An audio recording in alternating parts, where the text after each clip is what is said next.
ಇದೇ ರುದ್ರಭೂಮಿ, ಜೀವಿಗಳ ಸ್ವತಂತ್ರ ಭೂಮಿ. ಮಾತೃಗೆ ತುತ್ತಾದ ನರಕಾಳೆಯ ಬರಹವನ್ನು ಉತ್ತಿಟ್ಟ ಪ್ರಥಮ ಭೂಮಿ. ಈ ನನ್ನ ಸಹೋದರರ ದೇಹಗಳನ್ನು ಉತ್ತಿಟ್ಟ ಪ್ರಥಮ ಭೂಮಿ. ಈ ನನ್ನ ಆಜ್ಞೆಯನ್ನು ಸ್ವೀಕರಿಸಿ ನನ್ನನ್ನು ಆಶೀರ್ವದಿಸಿ. ನನ್ನ ಸಹೋದರರೇ, ನನ್ನನ್ನು ಆಶೀರ್ವದಿಸಿ.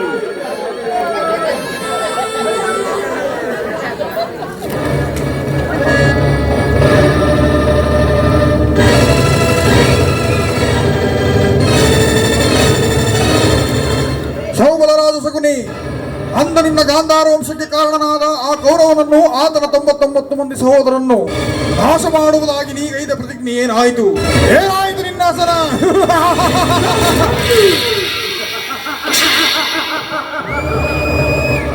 ಈ ಸೌಬಲ ರಾಜ ಶಕುನಿಯ ಆಶ್ವಾಸನೆಯನ್ನೇ ಅಲ್ಲಗೈತಿರುವ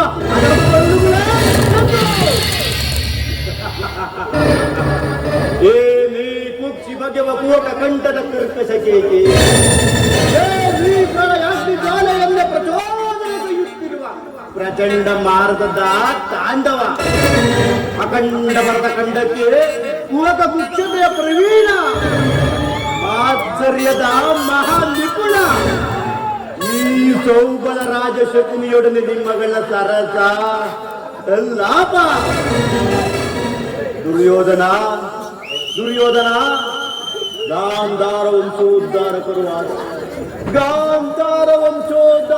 ಆದ ನನ್ನ 99 ಮಂದಿ ಸಹೋದರರು ನನ್ನನ್ನು, ನನ್ನ ಜನ್ಮದಾತನನ್ನು ನಿನ್ನ ಕತ್ತಲೆಯ ಕಾರಾಗೃಹದಲ್ಲಿರಿಸಿ ನೀನು ಹಿಡಿದು ಚಿತ್ರಚಿತ್ರಣಿಕೆಯನ್ನು ಸ್ಮರಿಸಿಕೊಂಡರೆ ಕೈ ಕಾಲುಗಳು ಕಂಬಿರುತ್ತಿರುವು. ನನ್ನ ರಕ್ತವೇ ದಗದಗನೆ ಕುದಿಯುತ್ತಿರುವುದು. ದಗದಗ ದಗದಗ ದಗದಗ ನೆತ್ತಿದ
ನನ್ನ 99 ಮಂದಿ ಸಹೋದರರು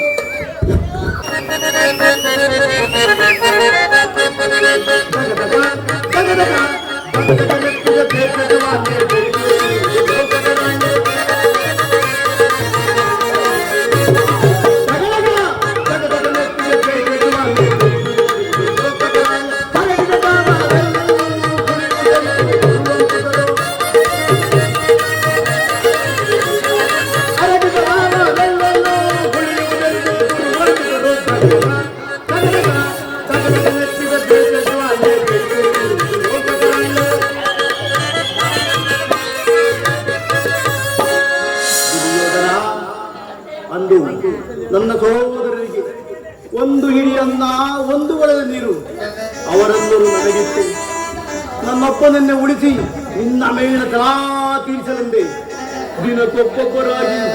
ಒಬ್ಬೊಬ್ಬರಾಗಿ ಅದರಾದರೂ ದುರ್ಯೋಧನ ಅದರಾದರೂ ಆ ದಾಳ ದೃಶ್ಯವು ಈಗಲೂ ನೆನೆಸಿಕೊಂಡರೆ ನನ್ನ ಪ್ರತಿಭಟನೆ ನಡೆಯದೆ ಉಳಿದು ನಿರಂತರ ಪ್ರತಿಭಟನೆಯ ಭಯಂಕರ ಪರವಾಗಿ ಜ್ವಾಲೆಯಿಂದ ಜರ್ಜರಿತವಾಗಿದೆ. ಅಂದಿನ ಸೌಹೃದಯ ಇಂದು ಕಠೋರವಾಗಿದೆ. ಜೋಡಿ ಕಟಾರಿಗಳು ಒಂದೇ ಬಾರಿಗೆ ಬಂದು ನನ್ನ ಕೇಳಲು ಕತ್ತಲು ಚಿಂತೆ ಇಲ್ಲ. ದುರ್ಯೋಧನ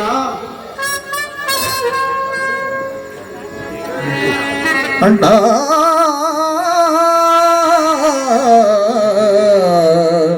ಅಣ್ಣ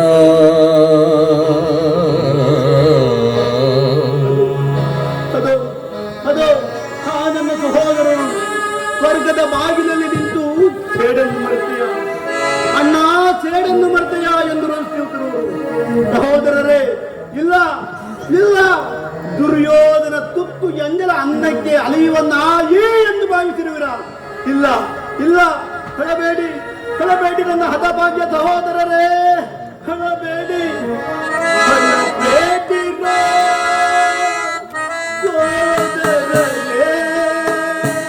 ಕುಳಿತಿರುವೆನು ನಾನು ನಿಮಗಾಗಿ,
ದುರ್ಯೋಧನ 99 ಮಂದಿ ಸಹೋದರ ಸಹಿತ ಚಿನ್ನ ರುಂಡಗಳಿಂದ ನರಕದಲ್ಲಿ ನೀರಾಜನಸು ಮಾಡಿಸಿ ಕೌರವೇಶ್ವರ ನರಕದ ಭಯಂಕರ ಹಿಂಸೆಗಿಂತಲೂ ಈ ನಿನಗಾಗುವ ಹಿಂಸೆಯು ಅತಿ ಅತಿ ಭಯಾನಕವೆನಿಸುವುದು. ತಾಯಿಯ ಕಣ್ಣೀರಿನಿಂದ ಗುರು ಹಿರಿಯರ ಕಳಂಕಿತರಾಗಿ ಪುತ್ರ ಶೋಕದಿಂದ ಅಂಬಲಿಸುತ್ತಾ ನಿನಗಾಗಿ ನಿನ್ನವರಿಗಾಗಿ ಒಂದೇ ಒಂದು ಕೊಟ್ಟುಕೊಂಡಿರುವುದೇ ನರಕದ ಮಾಂಸವನ್ನ ಇಟ್ಟುವನು.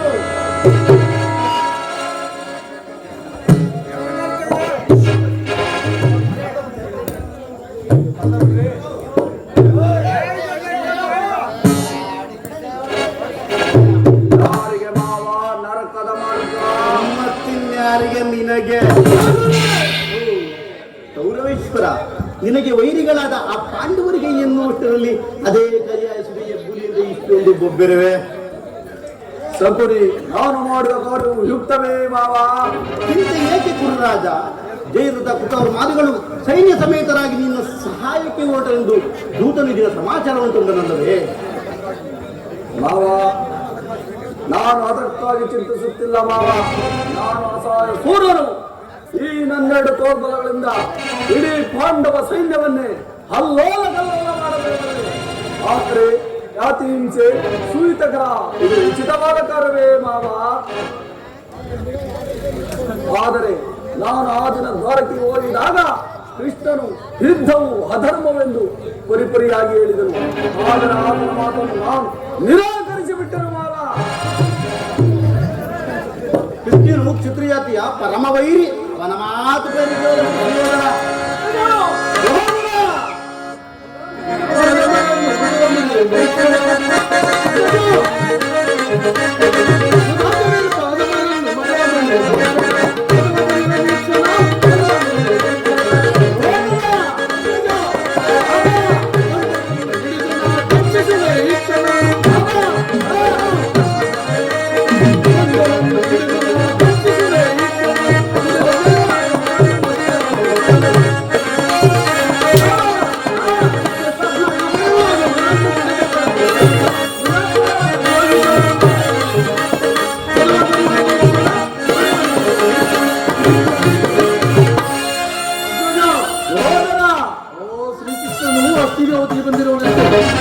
ನಾಳೆ ಪ್ರಾಪ್ತಿ ಕಾಲ ನಮ್ಮ ರಾಜ್ಯಸಭೆಯಲ್ಲಿ ಶಾಂತಿ ಸಂಧಾನವನ್ನು ನಡೆಸುವಂತೆ. ಏನು ಸಹೋದರ, ಕೃಷ್ಣನು ಸ್ಥಿರಾವಧಿಗೆ ಬಂದಿರುವನೆ. ಹೋಗು ಸಹೋದರ, ಅತಿಥಿ ಸತ್ಕಾರಕ್ಕೆ ಸಿದ್ಧಪಡಿಸು. ಅಗ್ರಜ ಸಹೋದರ, ಆ ದರ್ಪಿತ ಗೋಪಾಲನು ನಮ್ಮ ಸರ್ಕಾರವನ್ನು ನಿರೀಕ್ಷಿಸುವಂತೆ ಕಾಣುತ್ತಿಲ್ಲ. ಆಗಲೇ ರಾಜಪ್ರಸಾದವನ್ನು ದಾಟಿ ಆ ದರಿದ್ರನಾದ ವಿದುರನ ಮುರುಕು ಜೋಪಡಿಯನ್ನು ಆಚರಿಸುವನಂತೆ. ಅವನಿಗೆ ಎಷ್ಟೊಂದು ಹವೇಳನ ಅಗ್ರಜ. ಅದು ಅವಿವೇಳನವಲ್ಲ ಪ್ರಿಯ ಸಹೋದರ. ಯದುಪತಿಯು ಭಕ್ತರ ಪರಾಧೀರನು. ವಿದುರನಂತಹ ಭಕ್ತರಲ್ಲದೆ ಮತ್ತಾರಿರುವರು.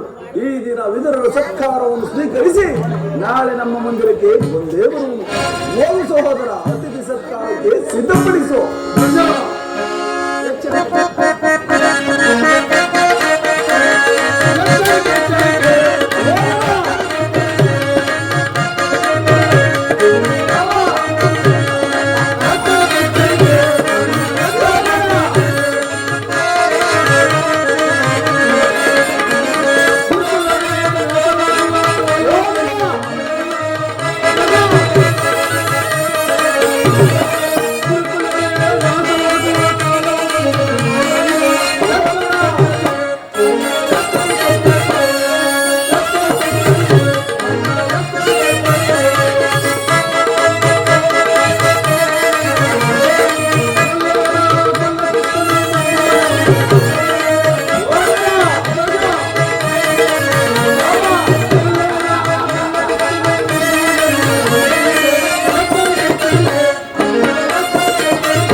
ತಡೆಯಲಾಗಬಲ್ಲದೆ ನನ್ನ ಸಹೋದರನ ಕೋಪವು. ಈಗ ಏನು ಮಾಡುವುದು ಮಾವ? ಕೃಷ್ಣನ ಸಂಧಾನಕ್ಕೆ ಸಮ್ಮತಿಸುವುದೇ ಅಥವಾ ನಿರಾಕರಿಸುವುದೇ? ಕೃಷ್ಣನು ಶಾಂತಿಗಾಗಿ ಇಲ್ಲಿಗೆ ಬಂದವನಲ್ಲ. ಹಾಗಿದ್ದರೆ ಹಸ್ತಿನಾಪುರಾಧೀಶ್ವರ ಅಷ್ಟೈಶ್ವರ್ಯ ಸಂಪನ್ನ ಅಭಿಮಾನಗನ ಈ ಸೌರಭವನ ವೈಭವ ತೃಣೀಕರಿಸಿ ಆ ದಾಸಿಯ ಪುತ್ರನ ಅಧ್ಯೋಪನ ಸಹಿತಂತೆ ಆರಂಭದಲ್ಲಿಯೇ ಸಹಿಸಲಾದ ಅಪಮಾನ. ಭಕ್ತಿ ವೈರಾಗಿನ ಅಪಮಾನದಿಂದ ಈ ಅಪಮಾನವನ್ನು ಹೇಗೆ ಸಹಿಸಬೇಕು ಪರಮೇಶ್ವರ? ಕೃಷ್ಣನಲ್ಲಿ ನಿನಗೇಕೆ ಮಾವ ಇಷ್ಟೊಂದು ದ್ವೇಷ? ಕೃಷ್ಣನು ಕ್ಷತ್ರಿಯ ಜಾತಿಯ ಪರಮವೈರಿ. ಅವನ ಮಾತು ಪರಿಗ್ರಹವಲ್ಲ ಬಿಡು ಸುಯೋಧನ. ಕೃಷ್ಣನು ನಿರ್ಮೂಲ ಮಾಡುವ ಭರತ ವರ್ಷದಲ್ಲಿ ಜನಿಸಿರುವರು. ಅವನನ್ನು ಭಗವಂತನ ಅವತಾರವೆಂದು ಕೂರಿಸುವರು. ಅವರನ್ನೇ ಧ್ವಂಸ ಮಾಡುವನು. ಶಿಶುಪಾಲ, ಜಲಾಸಂದ್ರ ನಿನಗೆಂತ ಮಿತ್ರರಾಗಿದ್ದರು. ಕಾರಣವಿಲ್ಲದೆ ಅವರನ್ನು ಸಂಹರಿಸಿದ. ಕಂಸನನ್ನು ವಧಿಸಿ ಅರಳು ಮುದುಕನಾದ ಉಗ್ರಸೇನನ್ನು ನೆಪ ಮಾತ್ರಕ್ಕೆ ಸಿಂಹಾಸನ ಮೇಲೆ ಉಳ್ಳಿರಿಸಿ ವಿಜಯಲಕ್ಷ್ಮಿಯನ್ನು ತಾನು ಕೈಗೊಳಿಸಿಕೊಂಡ ಇಂಥವನಿಗೆ ಕೊಡಬೇಕು. ಹಾಗಾದರೆ ಆ ದಿನ ನನ್ನನ್ನು ದೋರಿಕೆಗೆ ಏಕೆ ಕಳಿಸಿದೆ? ಆನಂದ ಗೋಪಾಲನ ಮನೆ ಬಾಗಿಲಲ್ಲಿ ನಿಂತು ಯುದ್ಧದ ಸಹಾಯವನ್ನು ಬೇಡುವುದು ಈ ಚಂದ್ರಕುಲ ಚಕ್ರೇಶ್ವರರಿಗೆ ಅದು ಉಚಿತವಾದ ಸಾಧನೆ ಮಾವ. ಅದಕ್ಕೊಂದು ಉದ್ದೇಶವಿತ್ತು. ಏನು ಮಾವ ನಿನ್ನ ಉದ್ದೇಶ? ಕಾಲ ಸರ್ಪದ ವಿಷದ ಅಲ್ಲನ್ನು ಕಿತ್ತ ಬಳಿಕ ಮಾಡಬಹುದಿತ್ತಲ್ಲವೇ? ಹೌದು ಮಾವ. ಕೃಷ್ಣನ ಕೃಷ್ಣನು ಯಾದವ ಸೈನ್ಯವು ನಿನಗೆ ಹೆಚ್ಚು ಅವಶ್ಯಕವಾಗಿತ್ತು. ಕೃಷ್ಣ, ನನಗೆ ನೀನು ಬೇಡ, ನಿನ್ನ ಸೈನ್ಯವೇ ಸಾಕು ಎಂದು ನಿಸ್ಸಂಕೋಚದಲ್ಲಿ ಹೇಳಬೇಕಾಗಿತ್ತು. ಆದರೆ ಆ ಅರ್ಜುನನು ನಿನ್ನನ್ನು ಆ ಸಂಕಟದಿಂದ ಉದ್ಧಾರ ಮಾಡಿದನು. ಮಾವ, ಕೃಷ್ಣನು ನೀನು ಹೇಳಿದಂತಹ ವಂಚಕನೇ ಇರಬಹುದು. ಆ ಕೃಷ್ಣನ ಮೇಲಿನ ಕೋಪದಿಂದ ಆ ಬಡಪಾಯಿ ಪಾಂಡವರನ್ನು ಹಿಂಸಿಸಬೇಕಾಗುವುದಿಲ್ಲ ಮಾವ. ಪಾಪ ಪೂರ್ಣಿ ದಯೆ ದಾಕ್ಷಿಣ್ಯ ಇವಳು ಎಲ್ಲಿ ಕಲಿತೆ ಕೌರವೇಶ್ವರ? ಕೃಷ್ಣನು ಪಾಂಡವರಿಂದ ಬೇರೆ ಮಾಡಲಾಗದು. ಸಂಧಾನಕ್ಕೆ ಸಮ್ಮತಿಸಿ ಪಾಂಡವರಿಗೆ ಆಶಯವನ್ನು ಕೊಟ್ಟೇ ಆದರೆ ನೀನೇ ಕಾರಣನಾಗ. ಪಾಂಡವರಿಗೆ ರಾಜ್ಯದ ಮೇಲಿದ್ದ ಹಕ್ಕು ನಷ್ಟವಾಯಿತು. ಪುನಃ ಅದನ್ನು ಹೊಂದುವುದೆಂದರೆ ಹೇಗೆ? ಭಿಕ್ಷುಕರ ಯಾಚನೆ ತಿಳಿಯುವುದೆಂದರೆ ಹೇಗೆ? ಪಾಂಡವರು ರಾಜ್ಯಕ್ಕಾಗಿ ಹಮ್ಮಳಿಸುವುದೇ ಆದರೆ ರಾಜಕ್ಷೇತ್ರವನ್ನು ಕೈ ಹಿಡಿಯಲಿ. ಅದನ್ನು ಬಿಟ್ಟು ಈ ದೈನ್ಯಕ್ಕೆ ದೇಹಿ ದೇಹಿ ದೇಹಿ ಎಂದು ಸರಿಯಾಗಿ ಹೇಳಿದೆ ಸೌವಲರಾಜ ಸಭೆ. ಯುದ್ಧದ ಹೊರತಾಗಿ ಆ ಪಾಂಡವರಿಗೆ ಸೂಜಿ ಮನೆಯಷ್ಟು ಭೂಮಿಯನ್ನು ಕೊಡುವುದಿಲ್ಲ. ಅಷ್ಟು ಮಾತ್ರವಲ್ಲ, ಸಂಧಿಯ ನೆಪದಿಂದ ಬಾರಿ ಪ್ರತಿಷ್ಠೆಯನ್ನು ತೋರುತ್ತಿರುವ ಆ ಮಾಯಾವಿ ಕಳ್ಳ ಕೃಷ್ಣನಿಗೆ ತಕ್ಕ ಪ್ರಾಹಿತ ಆಗಲೇಬೇಕು. ಈ ವಿಚಾರದಲ್ಲಿ ನನ್ನದೊಂದು ಸಲಹೆ. ಏನು ಮಾವ ನಿನ್ನ ಸಲಹೆ? ಸಮಯ ಬಂದಾಗ ತಿಳಿಸುವೆನು ಬಿಡು. ಆಗಲಿ ಮಾವ, ನಿನ್ನ ಸಲಹೆ ಹೊರತಾಗಿ ಈ ದುರ್ಯೋಧನು ಯಾವ ಕಾರ್ಯವನ್ನು ಮಾಡುವುದಿಲ್ಲ. ಯಾರು ತನ್ನರಿಸಬಲ್ಲವರು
ಗುರುಕುಲದ ರಣಕಲಿ ನೀನಾಗುವೆ ರಣರಂಗದಲ್ಲಿ. ಶಕುನಿ ಎಂಬ 3 ಅಕ್ಷರದ ಅರ್ಥವನ್ನು ಬಲ್ಲಿಯ ಮರುಳಿ. ಶ ಎಂದರೆ ಶತಮಂದಿ ಶತ್ರುವನ್ನು, ಕು ಎಂದರೆ ಕುತಂತ್ರದಿಂದ ಕುರುಕುಲವನ್ನು, ಈ ಎಂದರೆ ಇನ್ನವರಿಂದಲೇ ಪರಿಣಾಮ. ಅಧಿಕಾರ ಅಧಿಕಾರ ನಿನ್ನ ಅಧಿಕಾರ ಇನ್ನೆಷ್ಟು ದಿನ ಇರುವುದೋ ನಾನು ನೋಡುವೆ. ಅಧಿಕಾರ ಅಧಿಕಾರ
ಅಧಿಕಾರ ಅಧಿಕಾರ